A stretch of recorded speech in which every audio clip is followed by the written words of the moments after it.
अस्सलाम वालेकुम।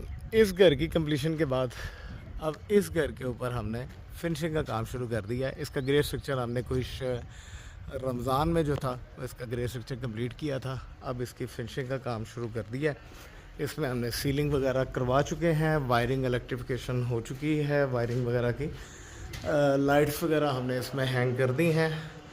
और अब जो है मज़ीद टाइलों का काम शुरू है। टाइल के लिए हम स्टाइल बाउंड यूज़ कर रहे हैं टाइल लगाने के लिए। यहाँ पे हमने सीलिंग का काम ऑलमोस्ट हमारा कंप्लीट हो गया हुआ है। बाथरूम की सीलिंग जो है वो असूलन बाथरूम की टाइल के बाद उसकी सीलिंग होती है। तो जैसे कि बाथरूम की टाइल्स कंप्लीट होंगी, ऊपर हम इसकी सीलिंग वगैरह का काम ये टाइलों के ख़त्म होने के बाद इंशाल्लाह इसकी सीलिंग का काम वगैरह शुरू हो जाएगा। तो ये इसकी फिनिशिंग शुरू हो गई है। फ्लोर की टाइल्स अभी नहीं आई, अभी सिर्फ बाथरूम की टाइल्स हैं। बाथरूम की टाइल जिस तरह ख़त्म होने वाली होगी इंशाल्लाह फ्लोर की टाइल्स आ जाएंगी, फिर हम फ्लोर वगैरह को अपना कंटिन्यू करेंगे इंशाल्लाह।